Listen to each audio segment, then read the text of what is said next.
Hi everyone, Shan here, and I'm going to be with you on Desi Web USA on the special show called Soundcheck with Urmin. Desi Web USA, the perfect dose to your entertainment. Hi guys, नमस्कार and welcome to देसी web USA. मैं हूँ उर्मिन आपके साथ and आज के हमारे sound check पर एक ऐसे शख्स मौजूद है. मैं इनकी तारीफ में क्या कहूँ यार. जब से इनकी लवोलॉजी हमने पढ़ी ना, हवा की तरह हम इनकी आवाज में बहते गए बहते गए बहते गए. तन्हा दिल था हमारा, तन्हा दिल था हमारा, 10 बहाने इस दिल को ये देते गए देते गए देते गए. भाई तन्हा दिल के साथ साथ ऐसा है इनका एक अलग सा मान. हर वक्त जो जरा मुस्कुरा दो कहते हैं, ऐसे है हमारे शान. शान, वेलकम टू द शो. देखिए, जब उर्मिन से बातें हो रही तो कुछ स्पेशल बातें तो सुनने को मिलती ही हैं. And Urmin, it's always been a pleasure. इतने सालों में हम कई बार इंटरव्यूज किए हैं, so it's always wonderful to हाँ, आजकल ये मतलब ऑनलाइन या डिजिटल वाला माहौल है, but even then to hear your voice, to see you is always a pleasure, and I'm very happy to be on the show. Likewise, Shan, and let me just begin by saying that people today are not just watching you in India but overseas as well. आपके सभी fans America से आपको देख रहे हैं, and I want you to just take a moment and please say a big hi to them, because this is an episode on personal request. बिल्कुल बिल्कुल. Big shout out to everyone in the US and Canada and जहां सभी आप देख रहे हैं. आपको ऐसे बहुत सारे छोटे छोटे किस्से, बातें, वर्ड्स ऑफ विजडम सुनाई देने वाले हैं शान, जो हमेशा देते हैं. The last time I met him, the one thing that he mentioned was just so pure and it stays with me, Shaan, every single time. शान ने कहा था that as a singer he tried doing a lot of variety of music. बहुत सारे अलग अलग गाने इन्होंने किए, and कभी कभार वो बैकफायर हो जाता है, because there are people who are just called for romantic songs, they're only called for maybe an item song, but we have known this man to do versatile music. For us, let me just say that ये backfire नहीं हुआ है. शान, आपका music, आप जिस अंदाज में गाते हैं, आपका जो स्टाइल है, वो हमेशा ही एवरग्रीन रहा है. एवरग्रीन. Thank you Arvind. बिल्कुल है, it's been a long journey, और I just have to be very, मतलब फुल ऑफ ग्रेटिट्यूड. बहुत थैंकफुल हूँ कि इतने सालों में भी अभी भी लोग ये देखिए, हम इंटरव्यू भी कर रहे हैं, लोग सुन रहे हैं, होपफुली एंटरटेन हो रहे हैं.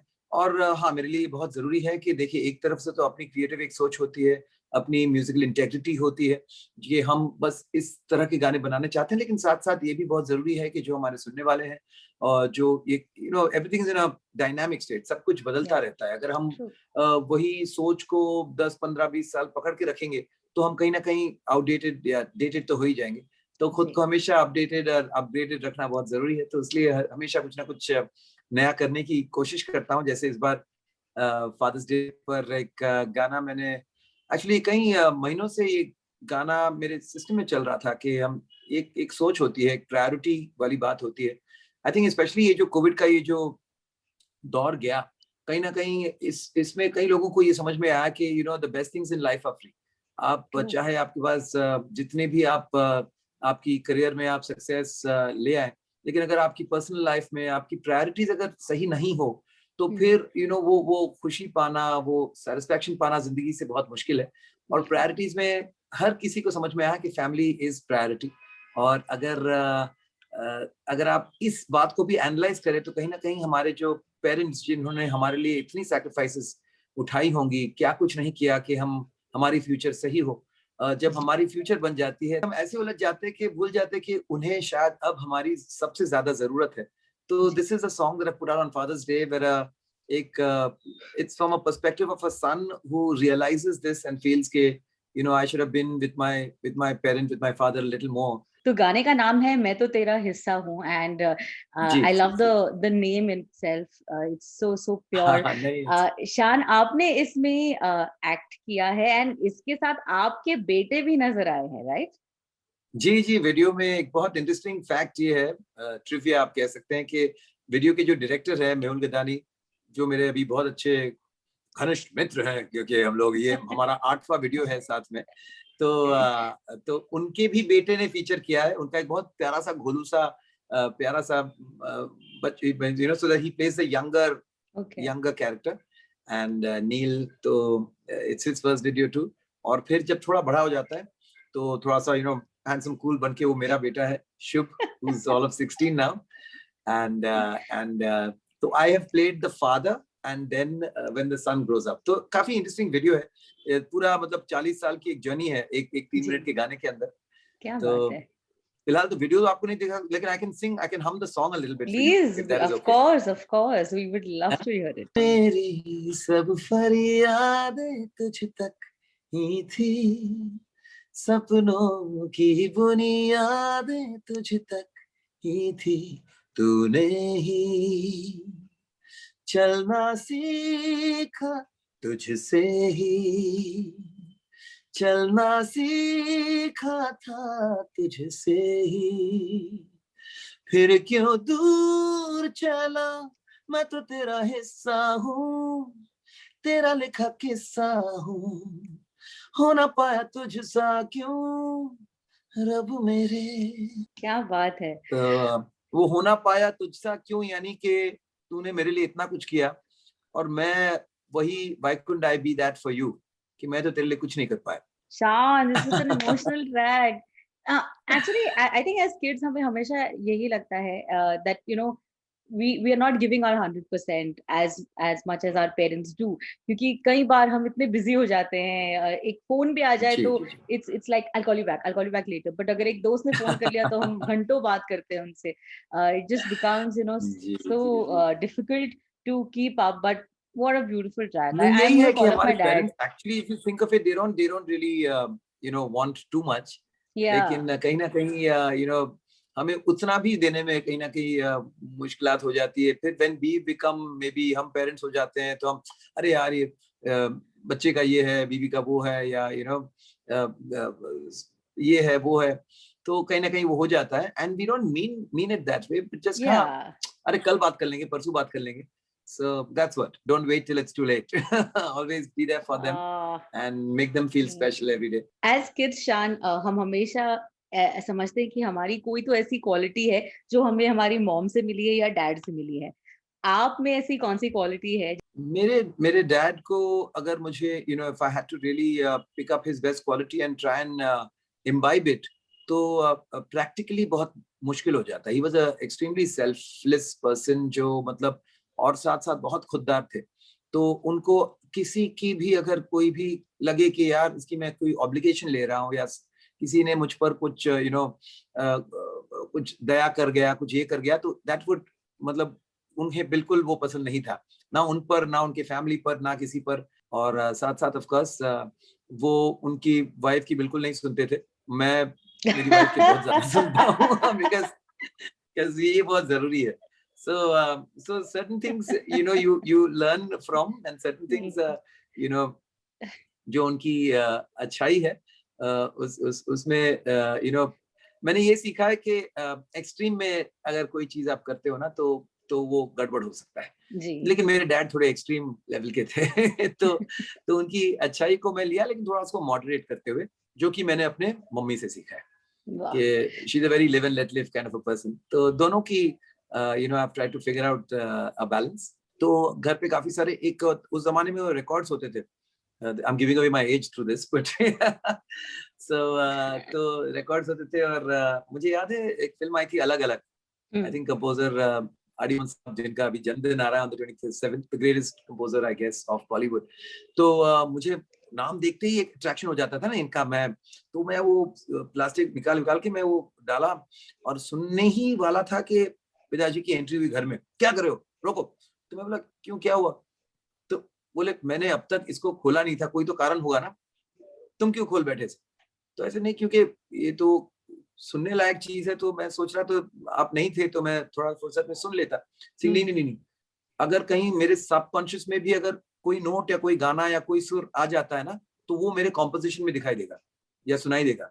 तो मैं नहीं चाहता कि कोई भी गाना सुनकर कोई कहे कि अरे ये गाना कहीं से इंस्पायर्ड है, ये गाना किसी गाने से मिलता जुलता है. तो वो एक चीज है जो मैंने भी रखा है. Whatever little I compose on my channel or for whoever else, jingles या थोड़ी बहुत फिल्मों के लिए भी मैंने गाने बनाए हैं, लेकिन ये है कि गाना किसी दूसरे गाने से मिलता जुलता नहीं होना चाहिए।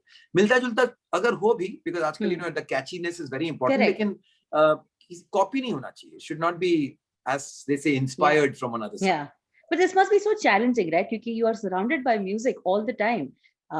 How do you focus on, you know, creating music when there is so much of music around?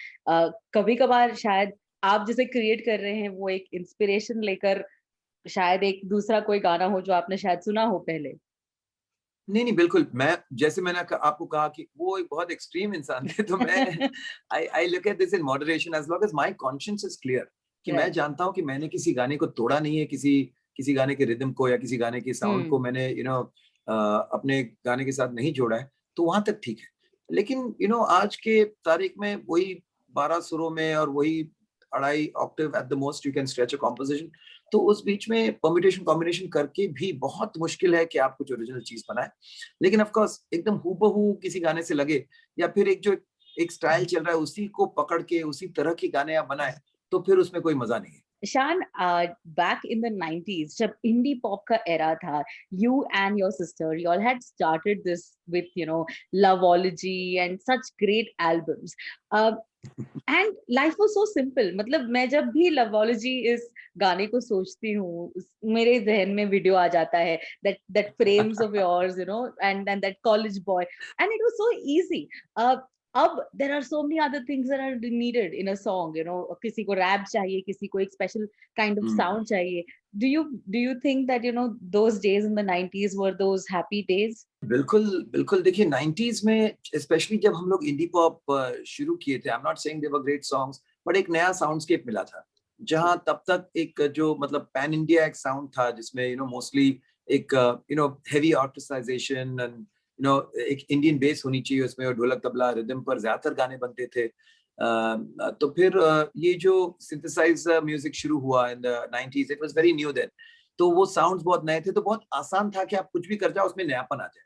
लेकिन उस वक्त से अभी 25 साल बाद हर एक एक्सपेरिमेंट हो चुका है, एवरीथिंग इज बिकम जेनरिक, तो इस माहौल में कुछ नया बनाना बहुत मुश्किल हो सकता है, यू नो। तो इस तरह के मैं कोई ऐसा सब्जेक्ट सोच लेता हूँ जो थोड़ा सा अलग हो, और उस पर गाना बनाता हूँ। और आजकल of course production, music, sound पर सबका बहुत ज्यादा यू नो ध्यान है, लेकिन मुझे कहीं ना कहीं लगता है कि जो ऑडियंस जो सुन रहा है ना, उन्हें unless it's a dance song, then of course you have to have religious, मैंने स्नाइपर में बहुत ट्रेंडी बीट्स डाले, लेकिन it depends on what the subject is. अगर इमोशनल गाना है, वहां आप बहुत ज्यादा उसको आप प्रोडक्शन में बहुत ज्यादा मतलब क्या बोलते हैं, डिस्ट्रैक्ट करे लोगों को ना, तो गाने की सोल कहीं ना कहीं चले जाती है। तो दैट इज वेरी इंपॉर्टेंट। तो जहां आई डिसाइड कि इस गाने में इंपॉर्टेंट प्रायोरिटी किस चीज को देनी चाहिए, और फिर उस हिसाब से उस गाने को हम डिजाइन करते हैं। You know, I can think of this one song जहां पर there was nothing needed, एक रास्ता है और बस आप चलते जा रहे हैं, चलते जा रहे हैं। I mean, like क्या थॉट था? और ये मैं पूछना चाहूंगी शान, I always wanted to ask you, कौन से रास्ते पर चल रहे थे आप, ये बताइए। नहीं, एक्चुअली आपने कहा कि this interview is being watched not only in India but also you know across the world. तो ये वो वक्त था जब मेरे सारे दोस्त, जो हम लोग स्कूल की, हमारी एक ग्रुप थी, हमारा ऑल बॉय स्कूल था, और हमारे 8 लड़कों की एक टोली थी, और धीरे धीरे उस टोली में सिर्फ मैं अकेला रह गया बम्बई में। सबके सब यू नो वो एक ऐसा वक्त था जहां सबको लगता था कि अगर कुछ ना कुछ चक्कर चला के मैं यूएस चले गया, लंदन चले गया, ऑस्ट्रेलिया, दुबई चले गया, तो मेरी लाइफ सेट है, यहाँ इंडिया में कुछ नहीं होने वाला। तो that was you know the 80s, late 80s era, where you know सबके सब धीरे धीरे बिछड़े, सभी बारी बारी हो गया वहां। और कभी कभार अगर उनसे फोन पर बात होती थी, उस टाइम पे था वो ISD करो, ये करो, वो करो, तो कॉल बुक करना पड़ता था। हाँ, वो गए थे कुछ और सोच के कि वहां जाते ये हो जाएगा, हो जाएगा, लेकिन वहां जाके देखे कि बेचारे बड़े तन्हा जिंदगी निकल रही है। तो उन्हीं की कहानी है तन्हा दिल। तो ये गाना, आई मीन, दो I wrote the lyrics, but I was inspired by my friends and their situation. तो वही आंखों में सपने लिए, घर से हम चल तो दिए, जाने ये राहें अब ले जाएंगी कहाँ, मिट्टी की खुशबू आए, पलकों पे आंसू लाए, पलकों पे रह जाएगा यादों का छाया, मंजिल नहीं है अनजाना है कारवां, चलना अकेले है यहाँ, तन्हा दिल तन्हा सफर, ढूंढे तुझे फिर क्यों नजर. So now I'd love to talk about your direct entry in the film industry with such a beautiful track. प्यार में कभी कभी की मैं बात कर रही हूँ जिसमें गाना आता है मुसु मुसु हासी. I know that you have a very funny story behind it. I have heard it Oh too yes. many times, but I would love for you to please tell our listeners about it. No, it is actually. देखिए मैंने अभी आपको बताया कि पहला गाना जो मैं एज ए सिंगर मैं गा रहा था, और इस मौके की पता नहीं कितने ख्वाब सपने मैंने देखे होंगे कि तब तक ऑफ कोर्स इंडी पॉप काफी अच्छा खासा कर रहा था, जिंगल्स वो सब चल ही रहा था, लेकिन फिल्म के लिए पहला गाना था. और विशाल एज अ कंपोजर ऑल्सो उनका भी पहला गाना था. तो हम लोग बहुत मेहनत करके इस गाने को लगभग 20 मिनट में डब करके कर लिए एकदम जम के. उसे जो पसंद है, अरे वेरी गुड, मुझे वेरी गुड होके मस्ती मजाक में कर लिए. अब आके आराम से बैठे हैं, और सबसे कमाल की चीज है कि हम लोग जिनके स्टूडियो में थे उनकी कॉफी तब उस जमाने में ना वो स्पेशल वो बीन्स करके एकदम फ्रेशली ब्रूड कॉफी बना के दिए. दोनों बैठे कॉफी पी रहे हैं, और अचानक से कोई आके बोलता है कि सर इसको फिर से करना पड़ेगा, वो मुसु मुसु हासी देव न लाए लाए है, इन्होंने दिसु मुझे देव म लाए लाए का है. अब हम बैठ के कॉफी पी रहे हैं, बोले यार ये क्या चक्कर है, न और म. तो मैं विशाल की तरफ देख रहा हूँ, विशाल मेरे तरफ, विशाल इट्स ओके, ठीक है कोई बात नहीं. तो मैं अभी सोच रहा हूँ कि हम लोग मतलब कितने डेडिकेटेड और हार्ड वर्किंग म्यूजिशियंस थे कि इतनी बड़ी गलती जो एटलीस्ट गाने में 10-12 बार आती है, मुसु मुसु हासी देव मलाई लाई, मुसु मुसु हासी देव, तो होना चाहिए था देव न लाए लाए. देव न तो लाए लाए. कोई बात नहीं, मैंने कहा कि उस मलाई का अभी तक मैं मलाई खा रहा हूँ. See, because there was coffee on one side and there was malai on the other side. So you chose coffee. ये था. We chose coffee. हम लोग बोले मलाई को नलाई क्यों करे भाई, रहने दो. बोले हमें अगर पता नहीं है तो ज्यादातर लोगों को नहीं पता होगा, let it be. तो इस तरह से उस हार्ड वर्क और डेडिकेशन से देखो आज विशाल दादलानी और कुछ हद तक मैं भी आज तक हम लगे हुए हैं, because we are so dedicated. Absolutely. Shan, would you like to sing a little more of Musu Musu Hasi, please, for us? क्यों नहीं.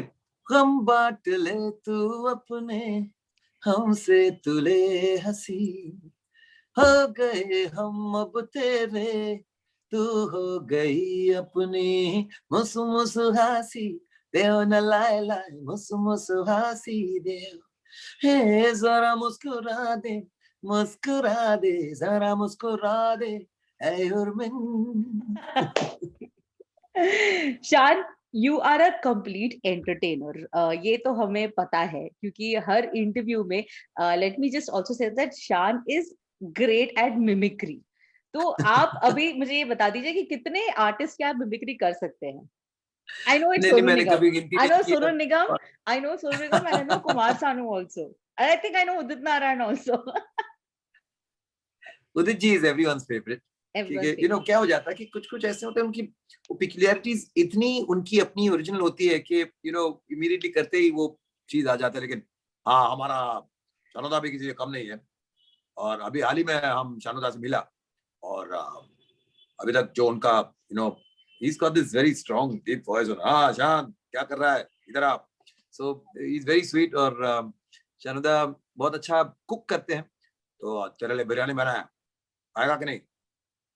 तो मतलब दावत पे बुला रहे हैं, थ्रेटन कर रहे हैं, समझ में नहीं आया, लेकिन गया और बहुत कमाल का उन्होंने अपने हाथ से. तो कई लोगों को लगता होगा कि सिंगर्स में पता नहीं किस तरह की दोस्ती, किस तरह की ये, but I am very lucky that way. और चंदा तू बात कर रहा है, तुमने मेरे बात पे ऑर्मिन, हाउ आर यू ऑर्मिन, तो कुछ याद आ रहा है कौन बोल रहा हूँ मैं? अभिजीत दा. भूल गए? अरे मुझको दा मत बुलाना वैसे. Sorry Abhijeet Bhattacharya. Don't call me Abhijeet da, and looking very beautiful. तो हमारे अभिजीत दा ऑफ कोर्स, ये सब मेरे सीनियर्स है और ये बहुत गलत बात है, लेकिन देखिए क्या है कि they are my favourite singers. तो उनकी स्टडी मैंने और ज्यादा की है, और जिन्होंने मुझे इस पथ पर ढकेला है, उनके बारे में क्या कह सकता हूँ कि वो खुद वो खुद कमाल की मिमिक्री करते हैं और उनसे मैंने ये बात समझ में आया कि अगर आप किसी की मिमिक्री कर रहे हैं तो अच्छी बात है, इसमें कोई गलत बात नहीं है, इट्स अ गुड थिंग। उन्हें भी they like it really they like it. Sonu वो है निगम। मेरे भाई सोनू एंड अभिजीत का पूरा स्टाइल उसने ही मुझको पहले समझा के उनको ऐसे बात करते हैं और फिर ऑफ कोर्स देखिए क्या बात है, आप भी मजे ले रहे हैं। जी क्या बात है, वाह वाह वाह वाह, ये शान शुरू हो गया, सबका मिमिक्री कर रहा है और मैं भी एक्चुअली काफी सरप्राइज था कि अब तक मेरा क्यों नहीं किया। अरविंद जी आप कैसी हैं? और देखिए हमारे आदित्य आपका बहुत बड़ा फैन है, हमेशा कहता है कि अरविंद मेरी बहुत फेवरेट है। और बताइए किसकी आवाज आप सुनना चाहते हैं? सर और कौन है सर? चलिए आपके लिए आज एक चैलेंज है, शान का सबसे खूबसूरत गाना बहती हवा सा, अगर ये गाना उदित जी गाते तो वो कैसे गाते? बहती हवा सा था वो, उड़ती पतंग सा था वो, कहाँ गया उसे ढूंढो। एंड अगर चांद सिफारिश कुमार सानू गाते तो कैसे गाते?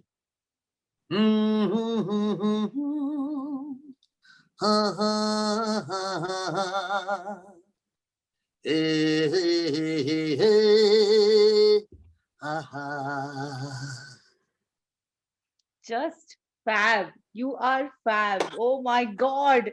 Shan, seriously. मैं बिना सोचे समझे कर देता हूँ जो आए।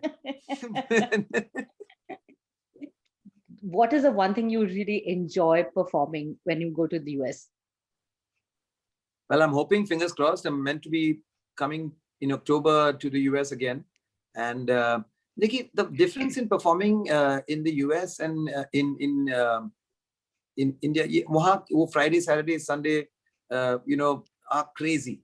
You perform, then you travel, then of course there are photo ops और वो सारी चीजें आपको करनी होती है और फिर Saturday को फिर से, और वहाँ जब आप जाते हो तो ऐसा नहीं होता कि 1.5-2 घंटे का शो होता है, एटलीस्ट 3-3.5-4 घंटे की परफॉर्मेंस होती है और that buzz is crazy. Then you again move to another city. Sometimes it's packing, get out, get into hotel room again.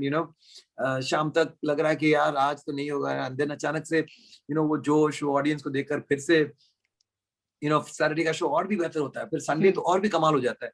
And कहीं ना कहीं that whole thrill of that weekend, back to back 3 shows in 3 different cities, वो situation rarely होता है because Fridays are not such a big day in terms of shows. तो कभी Saturday Sunday तो होते हैं, लेकिन but we जो travel, ये movement, so and then again you start again traveling and visiting different places. तो वो टूर का एक अलग ही एनर्जी, अलग ही मजा होता है और ये पिछले 2 साल से it's constantly getting postponed. So hopefully 2019 के बाद अब 2021 में October I should be in the US again. What is Shan's routine? What's your sound check like just before you go up on stage? Push-ups. Really? 20-25 push-ups कर लेता हूँ. Nice. ताकि you feel that energy and you get that little circulation going. Amazing. ये conversation में बड़ा मजा आया Shan, as always. I know for a fact that every time I have to interview you, बहुत हंसने वाली हूँ मैं, बहुत कुछ अलग निकलने वाला है, and you never fail to entertain us. So thank you so much as always. We wish you all the best. एक बहुत ही खूबसूरत गाने के साथ हम Father's Day celebrate करने वाले हैं, and it's probably a reminder that we need to stay connected and not take our parents for granted. That was Shan on Desi Web USA, and I hope you all enjoyed it, guys. My name is Urmin, and ऐसे ही Sound Check with Urmin पर बहुत सारे artists आप तक हम पहुंचाते रहेंगे. Till then, stay safe, stay happy. Thank you so much for watching. Desi Web USA, the perfect dose to your entertainment.